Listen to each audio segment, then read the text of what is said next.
Bonjour, je m'appelle Nathalie Yan. Les derniers jours ont été riches en rebondissements. Entre la situation au Mali, le sommet extraordinaire de la CEDEAO, la fin du colloque France-Africain de Lomé, la visite de Macron au Rwanda, les options pour la vidéo d'aujourd'hui étaient multiples. Ce n'est pas tous les jours que l'actualité vous donne l'occasion de parler de 4 génocides à la fois. C'est donc ce thème que je vais aborder. Je reviendrai sur les autres d'une façon ou d'une autre dans les semaines à venir. Et s'il y a des bruits de fond, c'est parce que je suis à l'aéroport en train d'embarquer pour entrer en Afrique.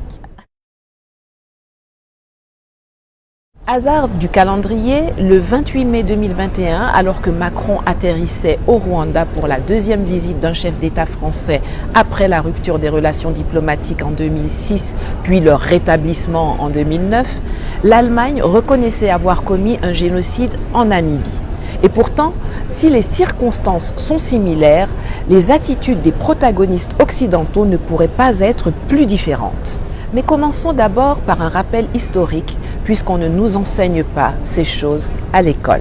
À l'approche de la conférence de Berlin qui s'est tenue entre 1884 et 1885, dont je vous ai parlé dans ma dernière vidéo, dont je mets le lien ici, l'Allemagne récupère 4 territoires en Afrique. Togoland, l'actuel Togo, Ostafrika, qui comprend aujourd'hui la Tanzanie, le Rwanda, le Burundi, le Cameroun et Sud-Ouest Africa, l'actuelle Namibie où vivent différents peuples, dont des éleveurs des ethnies Herero et Nama.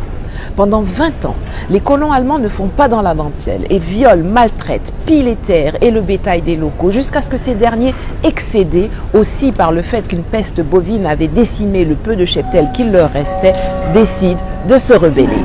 Et c'est ainsi qu'après avoir collaboré avec les Allemands, le 12 janvier 1904, le chef Herero Samuel Mahahero et le chef Nama Hendrik Witbooi et leurs hommes se révoltent contre l'administration teutonne, attaquent une garnison de l'occupant, s'en prennent aux fermes allemandes et au commerce et à l'infrastructure coloniale en sabotant les voies de chemin de fer et les lignes télégraphes et tuent une centaine de colons. L'empereur Wilhelm II envoie le général allemand Lothar von Trotha dans le sud-ouest africain avec pour mission de mater la rébellion Herero et Nama. Le 2 octobre 1904, le général von Trotha signe l'ordre d'extermination. Je cite, « Dans les frontières allemandes, chaque Herero, armé ou non, en possession de bétail ou non, sera abattu. Je crois que cette nation en tant que telle doit être annihilée. » Fin de citation. Durant 4 ans, dans ce qui s'avérera être la répétition générale de la Shoah, ordonnée par Hitler entre 1941 et 1945, les populations locales Herero et Nama sont mitraillées, massacrées, chassées, encerclées dans le désert et empoisonnées. Les prisonniers sont tatoués et déportés dans 6 camps de concentration et soumis aux travaux forcés. En 4 ans, 75 000 personnes sont exterminées, soit 80% de la population Herero et 20% du peuple Nama. Changement de lieu. 90 ans plus tard, le 6 avril 1994, l'avion transportant le président rwandais Juvenal Habyarimana et le président burundais Cyprien Ntaryamira est abattu par un missile au-dessus de Kigali au Rwanda. Ceci servira de prétexte au déclenchement d'une opération d'extermination systématique des populations Tutsis et de Hutus modérés qui durera 100 jours et causera 800 000 morts selon les chiffres officiels de l'ONU. Comment en est-on arrivé là ? Dès l'indépendance du Rwanda, les Tutsis, ethnie minoritaire représentant 10% de la population, sont victimes d'un véritable apartheid et obligés de fuir dans les pays voisins.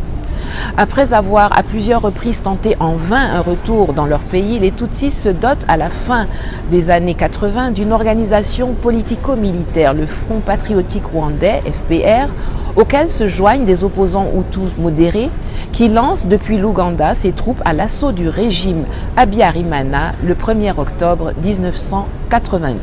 Pendant les 4 ans qui suivent, Habyarimana et les siens mettent tout en œuvre pour transformer une guerre politique en une guerre ethnique qui opposerait Hutus et Tutsis. Et pour cela, ils ont des alliés de choix. Le président français François Mitterrand, qui coproduira sans état d'âme le dernier génocide du XXe siècle, et l'ONU, avec aux manettes 2 Africains, le secrétaire général Boutros Boutros-Ghali et Kofi Annan, alors sous-secrétaire général responsable des opérations de paix, qui inonderont la communauté internationale de contre-vérités, d'euphémismes scandaleux et refuseront d'envoyer des renforts pour démanteler des caches d'armes, comme le demandait instamment le commandant de la mission des Nations Unies au Rwanda, le général canadien Roméo Dallaire. Prenant pour prétexte la défense de l'influence française en Afrique, François Mitterrand fournit une aide totale au régime fasciste d'Abiyarimana. Ainsi, la France s'engage directement aux côtés de l'armée rwandaise à travers l'opération Noroi et freine momentanément l'offensive militaire du FPR d'octobre 90. Parallèlement, les forces françaises forment et encadrent l'armée Hutu qui elle-même entraîne la jeunesse du parti au pouvoir organisée en milices de la mort, les Interahamwe, et les cellules d'autodéfense. Concomitamment, le Crédit Lyonnais prête les fonds nécessaires à l'achat des armes pour procéder à l'anéantissement des Tutsis. L'entourage d'Abiyarimana se radicalise de plus en plus. À travers la radio-télévision d'Émile Colline, porte-voix des terroristes radicaux du Hutu Power, la haine est propagée, les appels au meurtre et au massacre lancés. Même le président Abiyarimana est menacé ouvertement parce que subitement trouvé trop modéré. La radio demande aux Hutus d'être prêts pour une action de grande envergure autour de Pâques. Et en effet, l'attentat contre Abiyarimana donne le signal de départ pour un génocide sans importance, comme le dira François Mitterrand. La France ne se contente pas seulement d'être l'unique pays occidental à reconnaître la légitimité du gouvernement intérimaire exterminationniste anti-Tutsi. Elle va le co-constituer lors de réunions qui ont lieu dans les locaux de l'ambassade de France à Kigali. Elle déclenche aussi l'opération Amaryllis, dirigée par le général Poncet, que l'on retrouvera plus tard à la tête de l'opération Licorne en Côte d'Ivoire, responsable des massacres de l'hôtel Ivoire en novembre 2004. Officiellement, pour évacuer quelques 1500 Européens et plus discrètement les piliers du Hutu Power, parmi lesquels la veuve Agathe Abiyarimana, dure parmi les durs du régime, mais dont l'objectif réel est la livraison d'armes aux génocidaires Hutus. Mobilisés par l'extermination des Tutsis, les forces gouvernementales, assistées par les troupes françaises, sont incapables de freiner l'avancée victorieuse de l'armée de Kagame, qui fait cesser les massacres, mais qui est un cauchemar pour l'Élysée. Mitterrand envisage alors d'entrer frontalement en guerre contre la seule force qui met fin au génocide et met sur pied l'opération Turquoise, une mission humanitaire des plus douteuses. Déploiement d'avions Jaguar et Mirage, d'hélicoptères d'attaque, de centaines de véhicules blindés, de gros mortiers, mais très peu de matériel nécessaire à la conduite d'une mission humanitaire. Renonçant finalement à attaquer le FPR à Kigali, les militaires de l'opération Turquoise, qui sont acclamés et fêtés par les génocidaires, protègent le repli de l'armée défaite Hutu et permettent un exil salvateur vers le pays du très francophile Mobutu, le Zaïre. Comme dernière mesure de rétorsion, la France bloquera toute aide financière de la Banque mondiale et de l'Union européenne au nouveau gouvernement tutsiste de Kigali jusqu'au 25 novembre 1994. Avec l'Allemagne, la France détient donc à ce jour le douteux record d'être responsable de 2 génocides au XXe siècle. Mais contrairement à l'Allemagne, jamais elle n'admet sa culpabilité.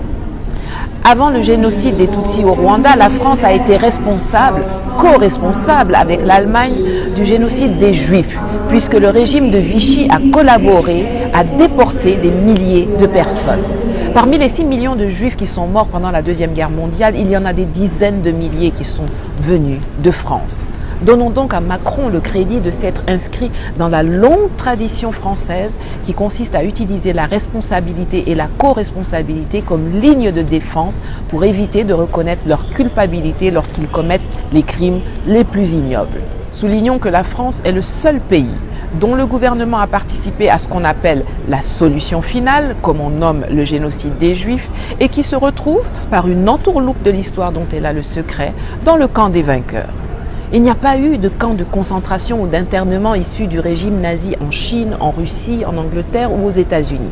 Par contre, il y en a eu en France, à Drancy, au Veldiv. Les gens qui sont assis en tant que membres permanents au Conseil de sécurité de l'ONU sont des pays qui ne sont pas coupables, mais également pas responsables et pas co-responsables d'un génocide, au contraire de la France, qui est l'unique puissance, ou plutôt semi-puissance, qui a collaboré à la Shoah et qui devrait donc y être tricarde. On ne saurait terminer cette vidéo sans parler de l'attitude de M. Kagame.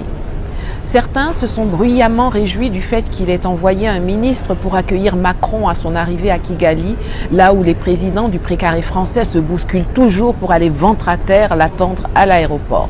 C'est vrai, les symboles comptent et cette application du principe de la réciprocité, à propos duquel j'ai fait une vidéo dont je vous mets le lien ici, peut avoir de l'importance, mais elle est bien anodine par rapport aux propos outrageants qu'a tenu le président rwandais quelques jours auparavant alors qu'il prenait part au sommet sur le financement des économies africaines de Paris.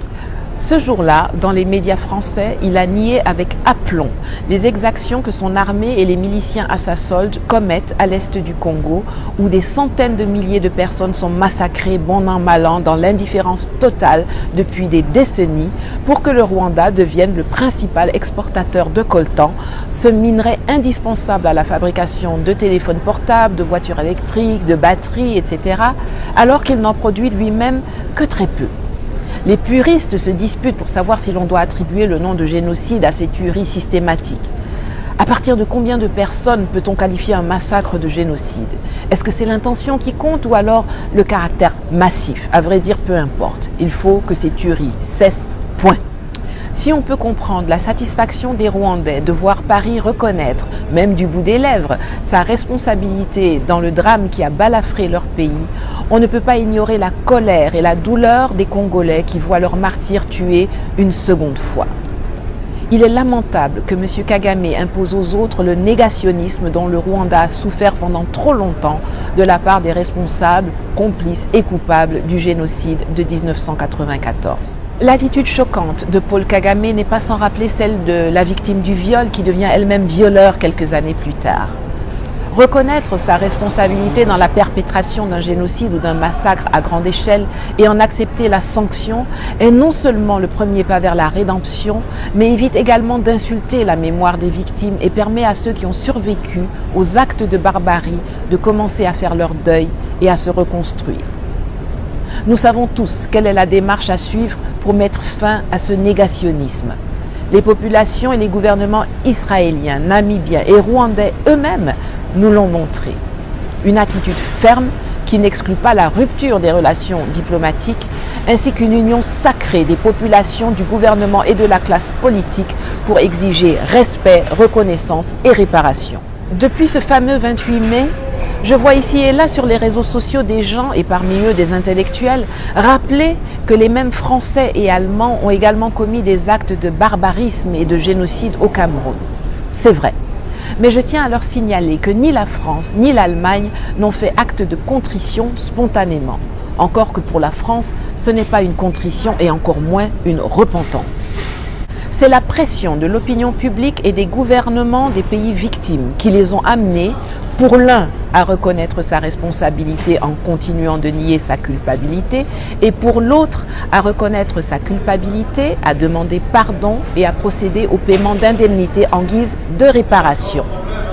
Les Congolais comme les Camerounais devraient le savoir. Aucun gouvernement congolais ou camerounais n'en a fait son cheval de bataille. Quant à l'opinion, elle est trop occupée à semer et à entretenir les germes de division qui conduiront peut-être au prochain massacre de masse pour se mobiliser autour de cette cause. Comme tu te vends, c'est comme ça qu'on t'achète. Apprenons à tirer les leçons des enseignements douloureux du passé. Merci et à bientôt.